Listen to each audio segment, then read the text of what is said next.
નમસ્કાર મિત્રો, સ્વાગત છે તમારું ખેડૂત ખબર યુટ્યુબ ચેનલમાં। આ વિડીયોમાં આપણે આજના તાજા અને અગત્યના સમાચાર મેળવીશું।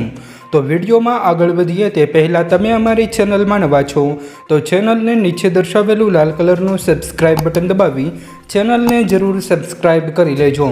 તો ચાલો મિત્રો, આજના સૌપ્રથમ મુખ્ય સમાચાર જોઈએ। ગુજરાતમાં આજથી પ્રી મોન્સૂન વરસાદની શરૂઆત। મિત્રો, વાત કરીએ તો સાયક્લોનિક સર્ક્યુલેશન સક્રિય થતાં વરસાદ આવશે। તારીખ 8થી 12 જૂને ભારેથી અતિભારે વરસાદ અને ખૂબ જ ઝડપી પવનની આગાહી કરવામાં આવી છે, જ્યારે 12 તારીખે સમગ્ર ગુજરાતમાં સાર્વત્રિક રીતે વરસાદ પડશે। આવનારા 2 દિવસ દરમિયાન વલસાડ, નવસારી, ડાંગ, દમણ અને દાદરનગર હવેલી, ભાવનગર, છોટાઉદેપુર તેમજ બનાસકાંઠા, સાબરકાંઠા, પાટણ, મહેસાણા સહિતના વિસ્તારોમાં ભારેથી અતિભારે વરસાદ પડશે, જ્યારે જામનગર, ભાવનગર સહિતના વિસ્તારોમાં પણ આગામી 2 દિવસ દરમિયાન ભારેથી અતિભારે વરસાદની આગાહી કરવામાં આવી છે। ત્રીજા દિવસથી સૌરાષ્ટ્રમાં ભારે વરસાદ પડશે તેવી આગાહી હાલમાં હવામાન વિભાગે કરી છે। આમ મિત્રો, વાત કરીએ તો આજથી પ્રી મોન્સૂન એક્ટિવિટીની શરૂઆત થશે। ત્યારબાદના મહત્વના સમાચાર તરફ આગળ વધીએ તો આગામી 9 જૂને શપથ લેશે પીએમ મોદી। મિત્રો, વાત કરીએ તો કેન્દ્રમાં સહયોગી પક્ષોના મજબૂત ટેકો મળી જવાને બદલે ભાજપ દ્વારા નવી સરકારના ગઠન માટે મહામંથનનો પ્રારંભ કરી દેવામાં આવ્યો છે। સાથોસાથ સહયોગી પક્ષો તરફથી પણ માંગણીઓનું લિસ્ટ પ્રસ્તુત કરવામાં આવ્યું છે, જેના પગલે મોદી કેબિનેટના ગઠન અંગે કયા સહયોગી પક્ષને કેટલું સ્થાન આપવું તેમજ ગત કેબિનેટના કેટલા રિપીટ કરવા, કોણે પડતા મૂકવા, આ તમામ મુદ્દા પર જોરદાર અને સઘન ચર્ચા વિચારણાનો પ્રારંભ થઈ ગયો છે।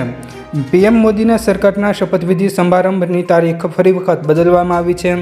મિત્રો, વાત કરીએ તો નરેન્દ્ર મોદી આ તારીખ 9મી જૂને સાંજે 6 વાગ્યે ત્રીજી વાર વડાપ્રધાન પદના શપથ ગ્રહણ કરે તેવી શક્યતા છે। આમ મિત્રો, વાત કરીએ તો આગામી 9 તારીખે પ્રધાનમંત્રી નરેન્દ્ર મોદી ત્રીજી વખત વડાપ્રધાન પદ માટે શપથ ગ્રહણ કરશે। ત્યારબાદના મહત્વના સમાચાર તરફ આગળ વધીએ તો ગોંડલ બીજેપી એમએલએના પુત્ર ગણેશની ધરપકડ કરવામાં આવી।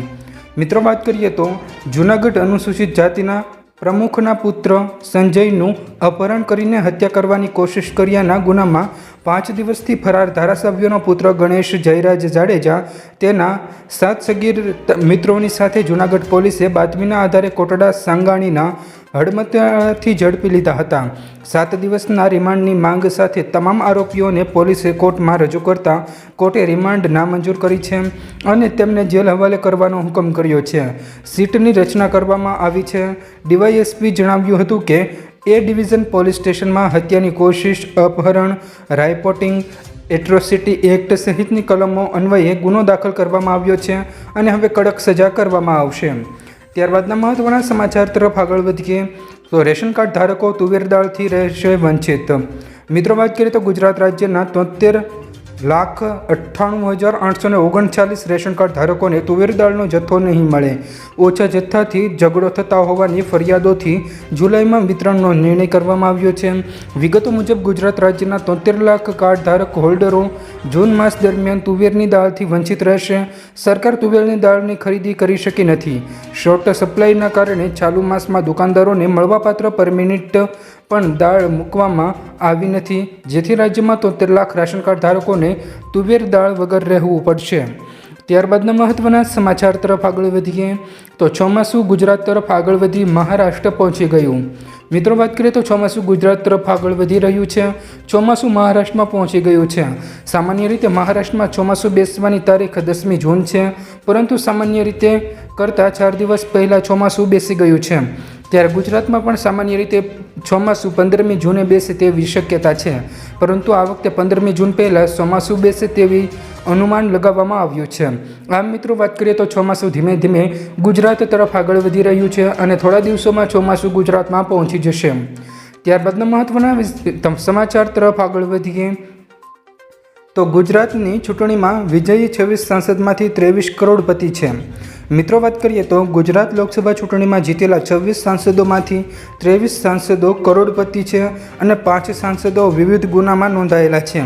એસોસિએશન ફોર ડેમોક્રેટિક રિફોર્મ્સ દ્વારા ચૂંટણી પરિણામોમાં વિજય થયેલા સાંસદોના કરાયેલા વિશ્લેષણમાં 1થી વધુ વખત ચૂંટાયેલા સાંસદોની મિલકતનો મોટા પાયે વધારો થયો હોવાનું ફલિત થયું છે, જેમાં 246% વધારા સાથે પૂનમ માંડમ મોખરે છે। એટલે કે મિત્રો વાત કરીએ તો છેલ્લા 5 વર્ષમાં પૂનમબેન માંડમની સંપત્તિમાં 246% જેટલો વધારો થયો છે, એટલે એમની સંપત્તિ ખૂબ જ વધી ગઈ છે।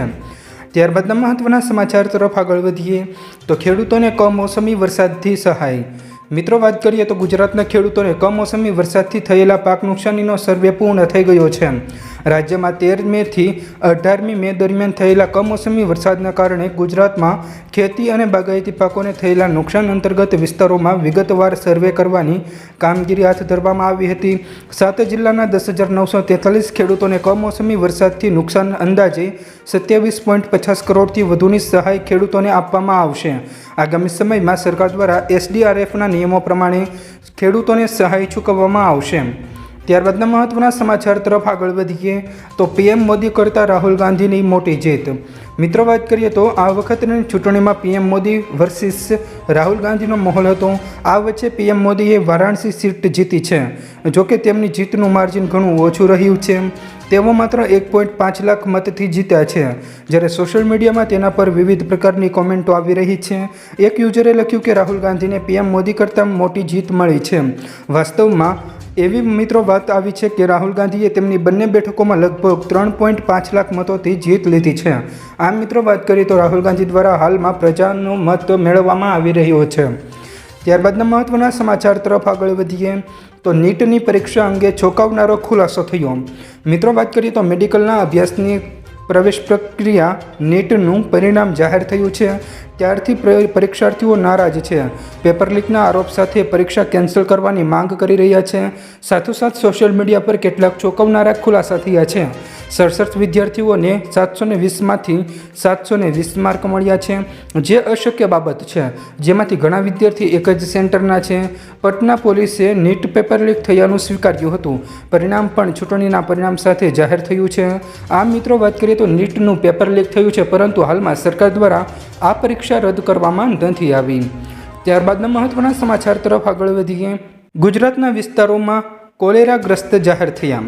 મિત્રો વાત કરીએ તો પાલનપુર શહેરમાં કોલેરાનો રોગ દસ્તક દીધી છે, જેના કારણે કેટલાક વિસ્તારોમાં કોલેરાગ્રસ્ત વિસ્તાર જાહેર કરવામાં આવ્યા છે, જેમાં 23 જેટલા વ્યક્તિઓને ઝાડા ઉલટી થતાં એક વ્યક્તિના સેમ્પલ કોલેરાના લક્ષણો આવ્યા છે। મિત્રો હવે વરસાદની સિઝન આવી ગઈ છે, એટલે કે કેટલોક રોગચાળો વધી રહેશે। મિત્રો વાત કરીએ તો હવેથી કેટલાક નાગરિકોને મોટી બીમારી થવાની શક્યતા છે, જેના કારણે મિત્રો હાલમાં કોલેરાનો રોગચાળો ધીમે ધીમે વધી રહ્યો છે, જેનાથી લોકોને સાવચેત રહેવું જોઈએ। તો મિત્રો આ હતા આજના તમામ મુખ્ય સમાચાર। જો મિત્રો તમને અમારો આ વિડીયો પસંદ આવ્યો હોય તો વિડીયોને લાઈક કરો, તમારા મિત્રો સાથે શેર કરો, અને અમારી ચેનલને હજુ સુધી સબસ્ક્રાઈબ ન કરી હોય તો ચેનલને જરૂર સબસ્ક્રાઈબ કરી લેજો, જેથી તમને અમારા રોજના તાજા અગત્યના સાચા અને સચોટ સમાચાર સૌ પ્રથમ મળી શકે।